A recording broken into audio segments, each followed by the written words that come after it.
problème na fami mon Ebe Africa Hayo yam yo Hayo yam ye Hayo yam yo Hayo yam ye Hayo yam Ebe Africa nyarama nyarama Assalamu alaikum bandiraɓe yeɓiyankoɓe Pin TV caggal jettuɗen Allah e juule Mouhamadou Tibar Indere en jetti jinnal men en juurima papa men wasil meɗen Cheikh Nouroudine Hammadou Alwure gorko mo Daara Halayɓe en ndewe makko en jetti ɗon dendagal seeranɓe futankoɓe en jetti Allah kadi hande Allah dokkuɗen cellal hokken coftal ha mbawɗen nadde joɗanade ɗo bandiraɓe jonde ɓende kewɗen joɗanade bandiraɓe kala saaha woni émission meɗen Debbo Africa émission mo ganduɗa ko baɗo valoriser les femmes africaines kono noon kadi hande ko bellamo meɗen tigui ko honneur meɗen e arde ɗo kadi ko wellamo meɗen tigui yettude Allah subahanahu wa taala ndo hokken cellal kadi hokken coftal hokken kadi wuurde ha mbawɗen tawtorede kadi hikka e tawno kala hitande enen fof eɗen gandi ɗum mogil to e Dakar eɗen ngala ɗo e mawninde mawlidin nabi sallallahu alaihi wasallam woni jibinande rasulullah sallallahu alaihi wasallam taw ko ɗo e galle jinnaɗo meɗen sehil meɗen wasil meɗen woni Cheikh Nouroudine Hammadou Alwure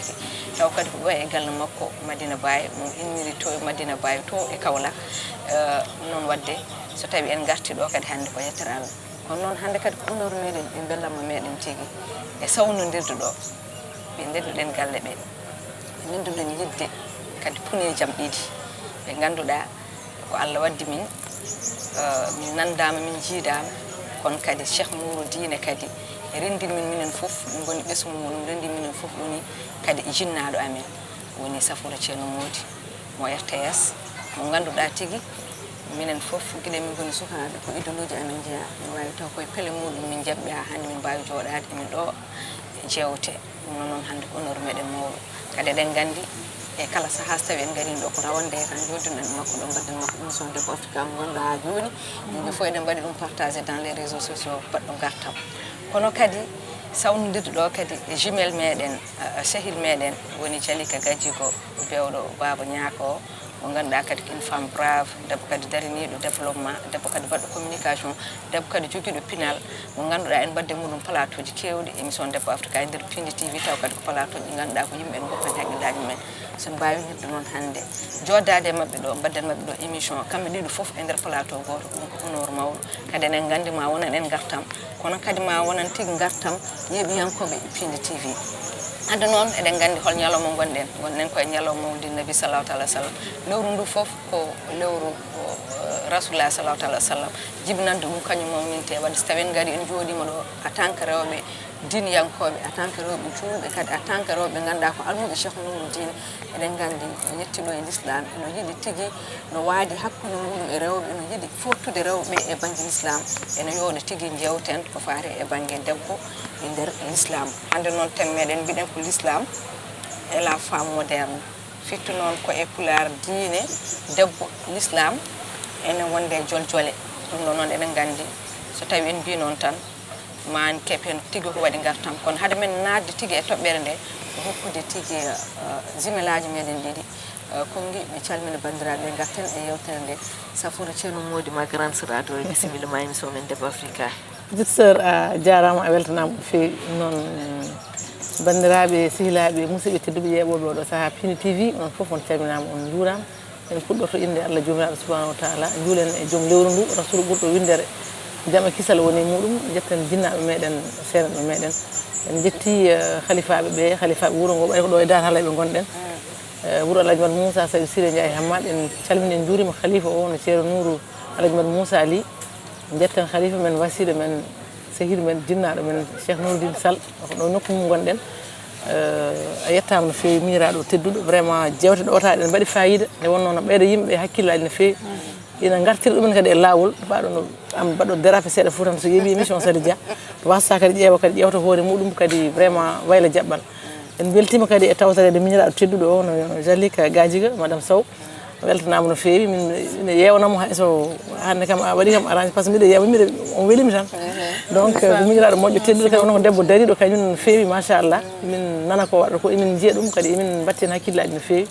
ɗum noon mi weltanima no feewi temo mbaɗɗa o kadi ko temo mbaɗɗo fayida ruttima konngol a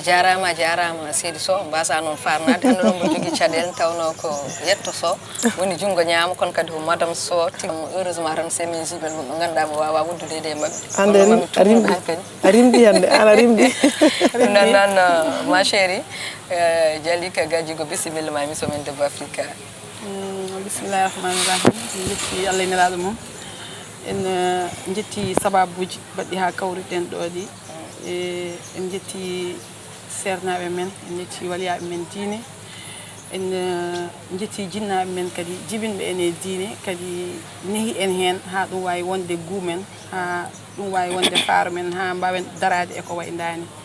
yettere Allah no fewi sali e weltade e invitation he e rendude kadi e plateau he ma sister VIP Safa Sow machallah min wiyata mo jontaɗo kiɗɗo donc ko plaisir no fewi vraiment wadde mon partagé e plateau par ce que plateau mon ko ɓeydare tan yiyete hen ɗon noon no kalduɗa ni eɗen ɗo Medina Baye e nder dara Halayɓe nane tan mbiɗa wiya Suisse Fouta donc ɗo so émission waɗama ɗo tournama wiyama Debbo Africa wiyama la femme moderne et la religion musulmane ɗum ne waɗi fayida par ce que en tawi ɗo modernité en tawi ɗo diine kadi ha heewi machallah jaaɗuɗo kadi e modernité yaadi kadi e nemaji aduna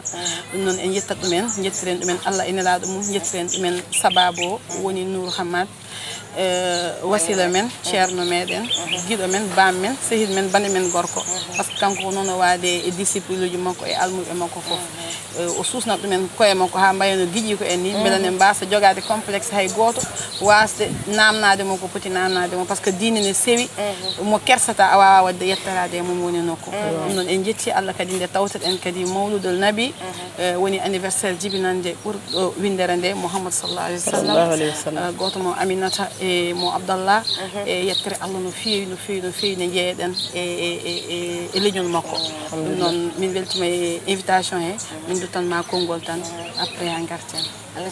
jarama Seydi Gadjigo wadde en calmini ɗumno dendagal yeɓiyankoɓe piiri kono noon ko ɗon dewrten calminen ardiɓe galle ɓe woni Daoudou Moussa Dia e mawnum Harouna Moussa Dia ha to Burkina Faso directeur men général mawɗo ardigo namin Kawou Samba Diop e dendagal personnel piindi kala en calmini ɗumen kono eɗen gandi tigui joguinen kaɓirɗe ko Ali Samba Ndene Fall mo ganduɗa ko funeram bonam koko sehlam kono kanko tigui woni Baye Fall Cheikh Nouroudine Sall dagui nde sano heptade gammu waɗata o wiya sali mbaɗen feere mbawɗen wadde fof jeehen daara haalayɓe wadduno hankkadi ko neɗɗo jeeyaɗo e meɗen kanko noon mbimo Allah jarama o jarama kala ko fewi ɗo guila image uji hay somuji fof kanko tampata haɓata mum daari jamma ñalo suka keeɗi yallah heɓrin hono makko en e nder piindi Allah heɓin hono makko men leñol ngol Seydi Fall Ndiaga yarama hono yikkono huɓinamo ewa eɗen garta gay mes sœurs hande mbiɗen ko diine debbo ene weɗino noon yatan koye banggue mo ganduɗa hande heewi ko ganduɗa so tawi yiyama debbo suba omo jogui kursaji makko walla mo jogui musuraji makko omo jogui kanaji makko no mumno omo yiya e nder diine tan hay sinno ɗuɗi ɗi jahani ɓe keewi nayi windemo hay sinno ko enen hakkude men nder rewɓe guila université uji ɗi hay centre de formation uji ɗi hay e nder ni bis uji ɗi hay e nder liggorɗe ɗe so ari tan no keewi widemo ko yaayi walla mi ƴeewani hen saahaji mam c'est par ce que aɗa timmi beele timmal debbo ene haɗa ɗum wonde une femme moderne beele wonde debbo jangduɗo pinɗo ganduɗo aduna ene haɗa neɗɗo wonde l'islam yanki beele wonde une femme moderne ɓownoɗa ɓurnugal jaadugal e aduna timma ene hanma tigui wonde e l'islam ma walla ene hanma tigui wonde debbo pinɗo Safur Seydi Mody bisimilla a salli hen a jarama weltare tigui e ngal ɗo namdal bangal fayida par ce que e ngal buuja e nder koye yimɓe hewɓe mbiɗen ɗi min ko hen mi jeeyani hewɓe kadi ko hen jeeya no mbiɗa ni hande sa woni sa joguima course ma tan a wayno Safur no mbiɗa kono jogui course tan min cikkam somi jogani course jungo tan ni mata mi ñantaki boom cikkam ni komi yoɗani donc aɗani ko français ko c'est relatif won hen joni cikkata ko wadde extravagant no Jalika wirno nane ni wadde hoore mere wadde comci baɗɗi sexy yaltinde ɓandu mum yaltinde terɗe mum ɗum woni wonde moderne ɗum woni wonde jontaɗo eyi kono enen mbiɗen ko ala jontede fawaki ɗon jontede fawaki e wadde sexy e wadde extravagant diine l'islam kadi mbiɗa sikki ko diine joɗɗo ko diine timmal ko diine laaɓal ko diine sénari so a wi l'islam tan a gasni sénari par ce que mbiɗa sikki saɗa juula ma calliginɗa ha laaɓa a faami so tawi ka debbo ayi regluji ma ha pari won ɗon ngal poɗɗa wadde nde puɗɗa nattude e diine he firti ko laaɓal woni ɗon donc mi sikki ala ko ɓuri diine yodde ala ko ɓuri ɗum laabde donc ɗum ko wiyete ko complexe tan mi sikki woni ɗon kono goto fof no andi kam par ce que ɗum fof e waade noon yimɓeɓe fode ɓen rewɓe fof e miijade ɗum kalde kadi nde ɓe jiiya timmi ma mbimi ijam woro ɓonuɗa kono yoɗi noon pourtant nde ko timmino yoɗi pourtant noon kadi taw ɓe mbatta ɗum derriére kadi mo mbiɗa ni sa yiyama tan aɗa ɓoni ko timmi tan mbiyeɗa ko mataw an dal an nayi winama dal en tout cas min j'ai pas de problème min kam ɓe ɓooyi weeru ɓe ɓooyiñi tante mama hay mamɓeɗe wiye ala probléme a faami kono ɗum en sikki cheikh ittani ɗum hannde mbaɗon cheikh Nouridine Sall hannde so ari ɗo e galle makko ɗo e Daara Halayɓe ɗo e Madina Baye a ari ɗo Allah wallima ha hawrte e gammu he a yi yimɓe ɓe no gardata a yi aroɓe ɓe no mbayi a yi responsabilité ji ɓe jogui e nder golle mabɓe ɓe ko ingénieur uji ɓe ko directeur généraux ji ɓe ko médecin ji ɓe ko journaliste uji ɓe ko ministre ɓe ko ɓiɓɓe ministre uji mi sikki ɓen kam mi sikki ngala complexe jogaki probléme ɓorugal walla andude ko yahata e aduna kono foof guitti pawiɗa jondam mumen e faaru mumen e vraiment e dégagement mumen foof jaadi ɗum tan koye diine l'islam jaadi ɗum koye timmal jaadi ɗum koye ɓorugal joɗogal haɗani jiɗi ɗumen fof ina welto ina jooɗi te pourtant ko diiniyankoɓe kadi holla yimɓe ko laawol fewde Allah subhanahu wa taala rasul sallallahu alaihi wasallam cheikhna Ahmad Tidiane faydu baye o ganda Allah ganda holi hoorema ganda holi an ganda ko poɗɗa waɗen poɗɗa darorade kono kadi haɗani mi sikki hande garɗo sal makko oɗo foof Allah wawi tawa jogui image uji ɗi ina andi kam on n'a rien à envier et dans les grands hôtels aji mawɗi ganduɗa les grands hôtels ganduɗa ko 5 étoiles walla ko ɓuuri ɗum taw ko ɗo nder leydi Sénégal waɗa caggal leydi en jii kaccira kacciɗen hannde wona ɗum tan ni donc vraiment min kam mbiɗa yiiɗi tan lancude un appel e sukaɓe men rewɓe yoɓe gandu timmal jondam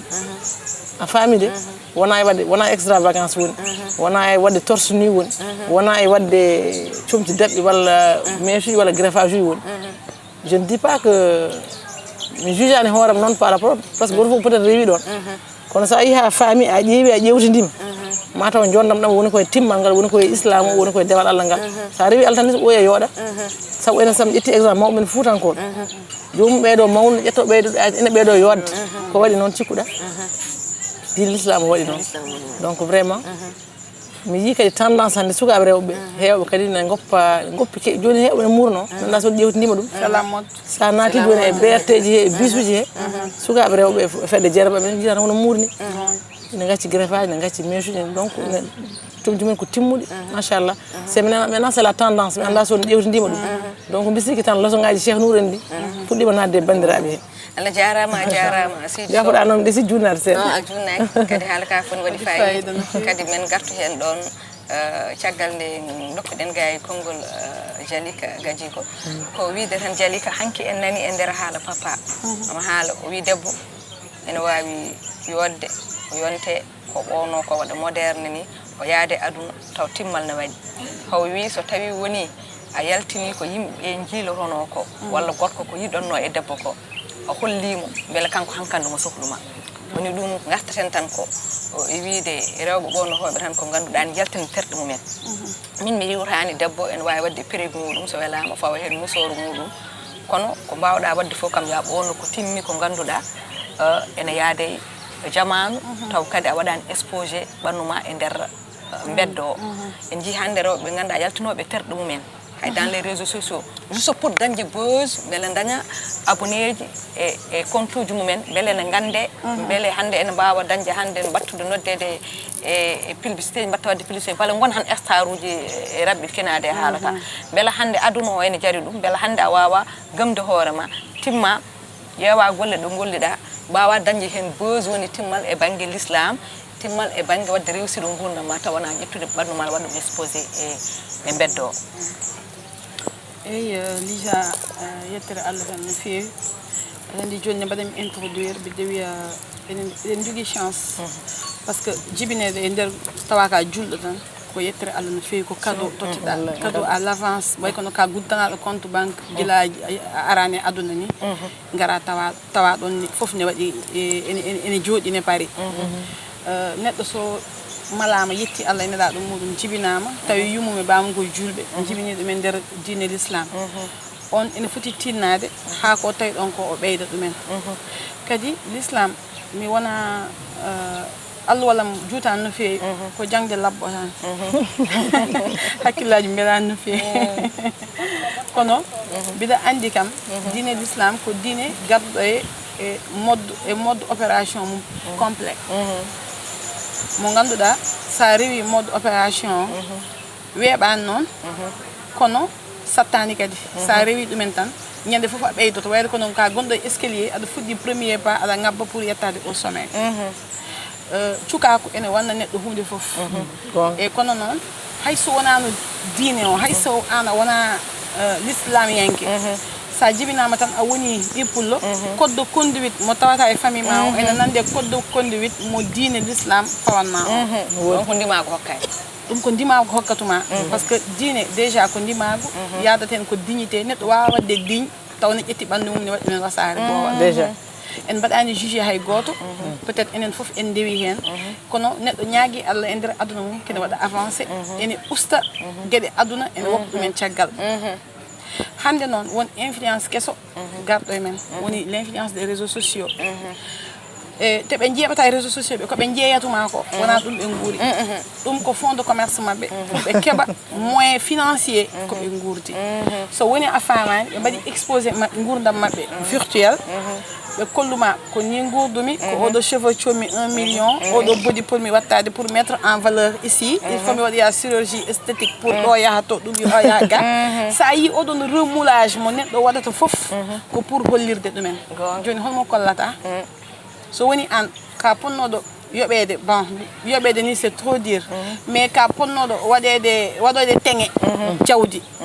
ene wiye ha temedere ngeloba ene wiye ha million ngaji pourquoi on ne waɗa ɗum c'est pour kañum waɗma découvrir an joni a waɗi exposé à 100 personnes comme lui est ce que on ma won ko jarani ɗumen pour yettade ene waɗa hen ndiɗon jawdi donc en potani wadde étonné pourquoi taux de divorce ji keewi hande communal leptal fof nanta ko notama galle bamum ko weeɓani qu'est ce qui se passe wonko keewi ko kewano wonko ari ko arano ko neɗɗo o sodata guila humanaka ko wona ɗum tawata toon te ɗum fof sa rewi diine l'islam a natta hen par ce que l'islam ne sali baɗo recomplété ko tawno Allah no tagir ɗumen donc sen jibinama kadi mi arta en tawi galleji men koye diine tawɗen yumiraɓe men e babiraɓe men ne juula jettuɗen Allah kadi keɓɗen tawɗen ɗo waliyaɓe tawɗen ɗo sernaɓe waɓe no ceerno Nuhu Dine en ni e ñande foof ɓe ganduɗa ɓe podotoma koye lawol siratal mustahin ɓitti ɗum ɗo watni je crois que aɗa wawi wadde moderne aɗa wawi wonde e jamanu ma aɗa wawi yadude e jamanu ma aɗa wawi wonde intellectuel mawɗo aɗa wawi wonde ministre aɗa wawi wonde président aɗa wawi wonde directrice générale aɗa wawi wonde directeur de banque aɗa wawi wonde une très grande commerçante mais il faut jogoɗa enracinement et qualité ji l'islam ɗi tottuma en tant que la femme parce que l'islam wona religion ancien c'est la dernière religion révélée sa ƴeewi kanko woni ɓuuri hestude religion ngaji dewɗi ɗo ɗi fof parce que le prophète Mohammed sallallahu alayhi wa sallam kanko woni dernière des prophètes garɗo avant kanko Jésus rewi ɗo Moussa rewi ɗo seɗen mbiya ancien ko ɓen goni ancien alors ko ɓen garno ko fittandemo lawol ngol donc kanko sakkite religion he donc kanko o ɓooyani te koduji ɗi o fawi ɗi foof sa ƴeewi kotuji fawira surtout en femme c'est pour waddema protéger pour rendema pour waddema préserver pour ɓeydude valeur ma parce que l'islam tawno ko debbo sa jibinama a asite gubbeɗa wiye ka debbo donc tu ne compte pas neɗɗo mo ganduɗa bamma ne jogui droit asdema ubuma te soketake comme no neɗɗo asirta ubba ulludu mum ni c'est parce que à la valeur mais l'islam hokki en valeur ha ko ha so neɗɗo ne resa debbo e nder l'islam koma tottira teŋe ɗum ala e diineji keddiɗi ma tottira teŋe koɓe mbiyata can e jolfe ko ɗum taw ko debbo o jeeyi ɗumen donc so yettima ha toon c'est parce que tu as de la valeur parce que wonko poɗɗa ɓeydude parce que wonto tolliɗa e niveau mo ganduɗa an wawi yettinde ɗon gorko ɗesowomo o donc enen sen jettima ɗon noon en gari ha ɗo poɗɗen ko dartade ganden e oɗo aduna mo gonɗen hande enen jamanu men par ce que aduna kam ko jamanuji fof e jamanu muɗum jamanu fof kadi wodata hen arɓe enen yooɗa enen jamanu men ɗon sen gari taw eɗen tawi pawuji ɗi ganduɗa koko ɓeydata men déjà e leñol men par ce que ken fulɓe guila en jibinaka ko ƴiƴam men woni pullo mais jettuɗen Allah kadi gonɗen julɓe kadi guila en jibinaka par ce que en jibinete noppi men noddine par ce que ken tawɓe jinnaɓe men enen goni hen noppi men noddine gaynen kokkeɗen inde ɓe guinnire Mouhamed ɓe guinnire Mamadou ɓe guinnire Aïcha donc yetteɗaɗo koye leñol ngol ɗon jeeɗen donc eɗen mbawi wadde conquérir aduna o foof mais tout en restant une femme musulmane tout en restant gona debbo julɗo jibinaɗo e juulu mawni e juulu ɓeydi kadi juulu mum beele wawa neede hen suka mum comme enen no tawirɗen jinnaɓe men nehi en hen weeɓata kono ko haare te haare nde kaɓeteɗen nde ɓuuri jihad musde par ce que ko jihad fittanduma hoccude jaasi soppirto e ɓuuri webde e wadde jihad fittandu muɗum kono noon ko tinnare ko foi ko fellitande ɗumen addatuma yettade ɗon eɗen ñaagui jomiraɗo men yo Allah waddu en e ɓeɗon wattuɓe jihad fittade mumen ha jetto to foti yettade ɗo amin seydi Gadjigo alaka waɗi fayida no fewi so wino mataw lawɓe haqqillaji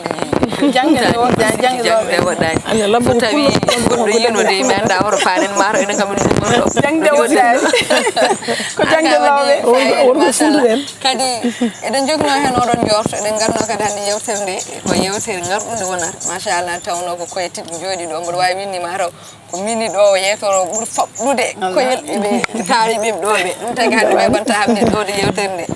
Safour mawnam nane nder haala ma haali ha mbiɗa hande sa ari ɗo yimɓe fof ma taw ɗo territoire général haali a waɗi cité ha heewi ça veut dire ko kalduji ɓolɓe goni ɗo guila mawɓe noon hay sukaɓe guila rewɓe hay worɓe te c'est rare jiyanɗum e galleji diine ɓe par ce que intellectuel uji e yimɓe yaadunoɓe e banggue jangde tubankore ɓe e kewno hulde yettade walla kewani dañji woni accès ji e wona CRM par ce que won barrage gonnoɗo ɗo wodi joni noon Cheikh Nourouddine papa ari hande sa ƴeewi almuɗo makko ene fammi min jiiya almuɗo makko mo ganduɗa ko analphabète ene limo français tan gom namtani ko français han nana français anglais tan jibina haare ɗo jali wi anga men ɗo ko westa ɗon ɗo wi ko wesen bolɓe gonɗo donc ceerno wes ko wiide variété ji ɗi foof nan ɗo yaɗo gabanemuji yaɗo malieji malieji ɗi ɓuuri hewde ɗo e oɗo galle ko hay liggoroɓe ɗo ɓe ko malieji guila rewɓe hay worɓe yaɗo murtannaɓe guila safal ɓe hay ɓalle ɓe yaɗo Afrique o fof a yiya ɗumen ɗo won ummotoɓe ha Canada ɓe ummo États-Unis taw wonɓe ganduɗa ni ɓuuri hen hewde almuma ko nanani ni pular faami kadi kono kadi ɓuuri hen hewde ko sukaɓe mbiɗi posé mon question mbimi papa wina mbimi ango tagi sukaɓe ni ɓuuri hewde almuma ko yalla subhanahu wa taala o sa yi hannden ha woni duuɓi ɗi jettoɗa ala suwa Safour mawnam sa yi hayɓe duuɓi capanɗe jeeɗiɗi coɓe jeeta ko watta sona rewde Allah hoto paaɗa banggue goɗɗo ala suwa Allah ni no wawi geddude Allah ni wawi geddude ko juma ma tan e kurusma ala goɗɗum ko mbaɗɗa Allah sohlani gonɗa ɗo cukalel Allah sohlu aɗum sohluma ɗo ɗo boitu nuuji ɗi sohluma ɗo ɗo goɗɗum e goɗɗum cangarte ɗe cohluma iblis sohluma ɗo ko ɗon Allah subhanahu wa taala ɓuri sohludema kadi ko ɗo ni mbaɗa rewde Allah par ce que ɗon ɓurɗa jogade coftal ɗon ɓurɗa jogade terɗe tummuɗe kono hanngande koyɗe mbatti muuse keeƴi watti muuse hanngande heewɓe sen jooɗo saɗa juulo julto a koye siège a wawani walla julta ko jonde on hankkandi Allah ne sohlumade kono Allah ɓuri sohlude ko ɓurɗo jogade terɗe cofɗu ɗo o waɗi saɗa fottanenɗo e Allah fottunenɗo e Allah mo Allah sohli o gonduɗo e cukaku mum gonduɗo e coftal muɗum o kadi ko ɗon tigui o wawi dañde Allah o heddodo e Allah kadi so neɗɗo dañi Allah haydara wasa hen wodi wadde ko wiidema Safour ceerno moƴƴi on kalta e sukaɓe hande wiyoɓe kile rewɓe hay worɓe hande mamno mi tuuba won hen ɓe ganduɗa sa wi ɗum e jagga wiide won aroɓe gallam taw mboɗo jagga kurus ijam anan wirde wone jalde ijam mbimi ko cikku ɗon yimɓe wirdu o firtani haydara sali jamon jeeyi toon une femme moderne en ɓonni comci muɗum no way wadi fof kam on jiita ɗumen waɗi hoore ɓe wolde to yaa fof ne fiili hoore mum on jiita ɓandu mum boowal c'est parce que wonko woni caggal muɗum ene faami hay so woni une femme moderne debbo janiyanke walla debbo businessman rowen liggone ƴeewa ko dañi kono kam en andi tigui ko almudo cheikh en andi tigui ko juulɗo en andi tigui jeeya koye ummal islam en andi tigui jeeya koye leñol Mouhamadou Rasulullah sallallahu alaihi wasallam wadde mum ko heewi kono waɗa soorani kono paami so arta nder galle muɗum jogui ko kaala muɗum jogui ko kurus muɗum jogui ko sajade muɗum wadde holko kaltaɓe ɗon sukaɓe wiwoɓe komi debbo mi fiilotako walla komi debbo mi kurawde komi cukalta komi comci walla mi julta hami mawna holko kaltaɓe soko mawna Allah de sirani sa wi Allah sirani yimɓe putinma guiɗo kono Allah sirani aɗa wi won garɗo rasul sallah sallam mbi o wi hono mayata mbi on noon rasulu jaabi ɗum ko an parenthèse tan wimo e yamami jaabam hooti mawɗo galle mabɓe maayi o arta kadi o wi rasul mane o yahata cukalel tokosel tigguyel maayi on wi kay min jiɗi andude mane maayen ɓenan tan maayi min maayen o yeehi kadi sagata gorko hono makko maayi o arta rasul wimo andene mata famata heɓi message de firti ko kala nde Allah sohli fittano ma ndu ka jaha o kala nde heure o yonti seconde fawta ko hen minute fawta ko tierce fawta ko hen donc wiide yimɓeɓe tan neɗɗo so jibinama ha mawni ha heeɓi tan woni âge kille helli fam ko yo feewe Allah ko ɗum woni gonga joni noon Cheikh Nour en ɓen kamɓe ko Faydou Baye Allah waɗiɓe koye ko almuɓe Cheikh Ibrahima Niass eɗen gandi enen foof Cheikh Ibrahima Niass Cheikh al Islam taala an kanko o wiisi ko sukaɓe ene wonno ko ɓen ɓuuri hamnade nanude donc cukagu ne heewi ko sippiro no Jalika wi ne heewi dole sa woni cukalel oɗon gandi tan goto fof rewi ɗon andi cukagu no wayi won ko heewi ko wona haaju ma ko wona tan salle guinade ne juuran turon tukkito Allah noon eɓe jogui noon kadi ke ballal Allah kamɓe muqaddameɓe Baye Niass ɓe ɓe jogui hen ballal Allah kamɓe ko sukaɓe tokosɓe walla ni ɓe ɓurɓe sandulinde ɓe soɓe mbe sikki koye guite ɗum woni walla taw koye jeese he woni soɓe kuccite ma tan aɗa heewi wiide aɗa heewi artude ani gilnaɓe mbiɗen waɗa insisté weeɓani par ce que enen fof ken yimɓe enen en jooɗaki ɗo ni pour wadde jugé hay goto wiide ko enen peewi walla ko enen muuri walla ko enen goɗɗum mais c'est juste Allah fawi en pour ɓenninde les messages ko mission aussi sa fawa mission poɗɗa ko ɓenninde par ce que ko boni boni fof won ujunnaji tati ujunnaji nayyi ujunnaji joyyi neɗɗo yeeɓoɓe Sali Dia te ko jiyaɓata ko kala kene jiiyo waɗi mbaɗat ɗumen so jiiyo ñantima wutte ñembammo so jiiyo fawi lone mbiya hono lone Sali Dia de so jii koye Nouroudine o waɗi jebbalu mbiyat kañum enen jiiɗo yo Nouroudine donc ko on mission joguiɗa ha rewɓe ma ɓe poɗɗa hokkude ɓe ko image mo ganduɗa janggo waɗat ɓe profité pour kolla hulɓe ko lawol mo ganduɗa janggo waɗat ɓe profité taw soɓe ndewema ko jamɓe keɓoyta hen sa ari a waɗi mini juppe uji ma ɓe ndewema mini juppe uji ma waɗi ɓe influence soɓe keeɓi ujunere bakkat sa renaki a meeɗat hen milode donc wassalam Allah jarama Seydi Gadjigo en beltima no fewi wadde noon question am tan sakkede grande sœur Safoura mi arte ma après garen inchallah jontare kiddo jontake de almudu tan kanko jogino kongolo wiya mi jonge mo forox jonge mo forox jonta kiddo ɗum ɗo noon ko wiide tan ko belam men hande mawɗo kadi hono nde ɗo yewtere kadi eɗen ganduno kadi nde waɗat eɗen ñaagui Allah kadi hitande fof batten hono ni kadi hankan noon annena naata yaltatade ene min gadi fof daaro komin addo Safoura kam hankan komin signiɓe contrat e Ali Fall jom galleji annene kay ande waɗi wona ɓurɗo wonde joom gellen anayi pul mbaɗa hanki kanko serveur bottani mi yawañ ɓe mbi kam yowtana ko beesla mbimi pul pul noon servime bottani kanko serveur bottani wadno en gandi hitande fof en battato ni wadde ko wiide Safoura mawnam neɗɗo ne wawi hebde aduna keeɓa Allah kadi e Allah he ko en aduna o heɓato ɗum wonko yimɓe pamata ɗum kadi wonko sukaɓe heɓa pamani aduna ɓe jilto soɓe keeɓi Allah tan ɓe keeɓi aduna jawdi ndi daradio o mbaadi ndi fof ko heɓde Allah subhanahu wa taala ñande won nodduɗumi tan o wi kam an kam haalnam hol ngaari mbawni wonde caggal ma jalmi mbimi ngaari mawni gonɗo caggal am mbi miijiɗa won milliardaire gonɗo caggal am walla millionnaire gonɗo caggal am wiye mbima han kay aɗan hol gonɗo caggal am mbimi ko tato Allah subhanahu wa taala o min ko rasulullah sallallahu alaihi wasallam min ko Cheikh Tidiane e kam fof soɓe dentima kam woni Allah subhanahu wa taala o ɗum o dañi Allah no wasani heydara min goppe kala mo jiiɗo no suturu muɗum tan mbiyon o won milliardaire gonɗo caggal muɗum min milliardaire o ko Allah hokkimo sa dañi Allah min kala ñande pinda Allah humtanma haajuma wadde mbiyen sukaɓe yehoɓe dans les réseaux sociaux ene jeeya terɗe mumen walla sukaɓe wiwoɓe hande min somi yaltinani tergalam tan haydara mi wonani neɗɗo min mo salaki mi wona hen femme moderne bonɗa sa welama kosimaji ma veste uji ma bonɗa super 100 uji ma mais aɗa wawi wonde femme moderne taw ko bonɗa ko foof taw hay goto dartama ha ye tergal ma yita induma yita haydara e tergal ma kono wi ɗum yi ɗum taw fof ka cuuriɗo juste ɗum ko so waɗi résumé ko kalɗa ko fof tan ɗum ko complexe mo kalnomi nane o complexe ko on tan ittata babam no hewno wiide arde sehilam goto jolof ndeysan o wi magu be minen kodduno gueejo way o ƴeemi o wi kam safura mi yiminama o wi sehil ma o oto waɗ ko ɗum mbaɗata ko min ko o wi ay cuuɓo Allah o sa itti cuuɓo Allah o a wawa lomtinde ɗon tuuba baɗo no tuubo Allah woni ɗon garten koye probléme chirurgie aɗani mode vestimentaire ni c'est encore raisonnable ɗum hande ne weeɓi par ce que a waɗi ɓortade ɓorta kam ne weeɓi woni bono ko ittude kadi rewde complexe rewa complexe ha naata e nder physique muɗum naata e nder morphologie mum wiyana change no Allah jomiraɗo subhanahu wa ta'ala tagirno ɗum ni mbiyaɗa change en jii probléme aji kewoji hen ñande fof kadi fof ko risque Allah tagɗomo on ɓuuri andu ko moƴƴe ma on ɓuuri andude tawi so tawi salija o mawni tawi ma supporte ɗum walla supporta ɗum walla tawi e foti no safuro so waɗi famɗude tawi ƴiye maɗen mbawi ɗum wadde attan walla mbaɗata donc Allah waɗi ko ɗum ɓuuri sa faami o Allah waɗi ko ɗum ɓuuri tan bisiki ma won ka waɗani sa andi kadi andude no way raɓɓide ni aɗani saɗi Jali ko winani gurdam bani adama no raɓɓi par rapport à l'histoire neɗɗo wawi wuurde tan ko duuɓi temedere duuɓi balɗe o duuɓi temedere pawɗi seeɗa en jii espérance de vie men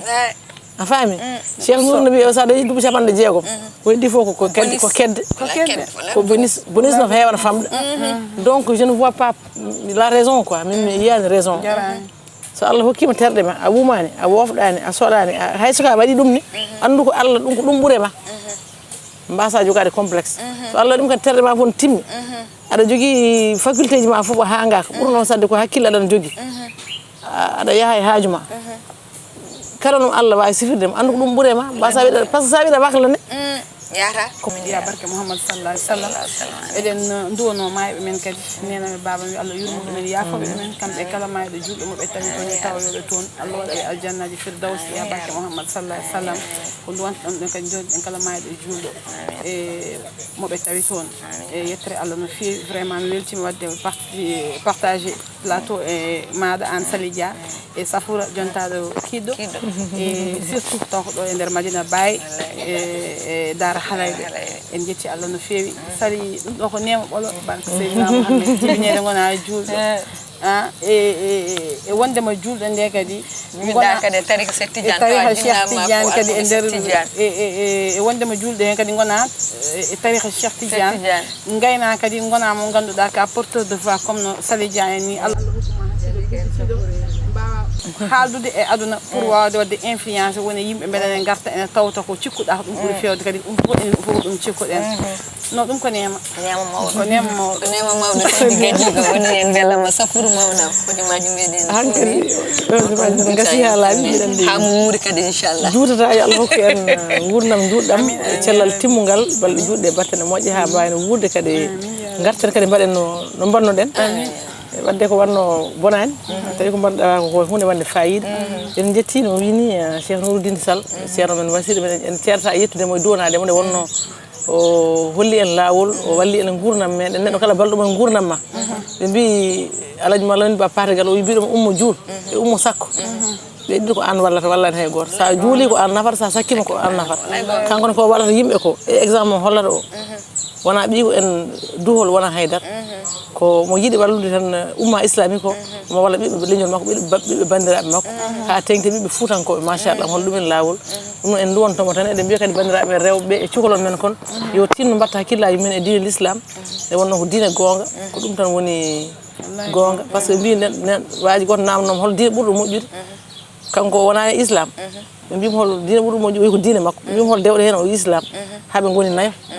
goto fof wi ko diine mum ɓuuri kono islam re hen joni waji o yimo wadde noon firti ko diine l'islam ɓuuri moƴƴude diine rasul sallallahu alaihi wasallam ɗum noon en jetti Allah no fewi no fewi no fewi en juuri e annabi tedduɗo sallallahu alaihi wasallam en jetti bandiraɓe foof en ñaguima yaafuya kadi kala ko fewande konguɗe he ko banggue amen ko moƴƴi hen ko jomiraɗo subhanahu wa ta'ala en jettima an miñiraɗo tedduɗo o e suɓadema ko ari ɗo kono heewi arɓe ɗo wawɓe ɗawde yewtere ne heewi kono ko minen kadi cuɓiɗa min jettima e nden ɗon darde emin ñagonoma balɗe juɗɗe battane moƴƴe timmode moƴƴere e Allah hokkatma ene wadde réalisé dendagal projet ji ma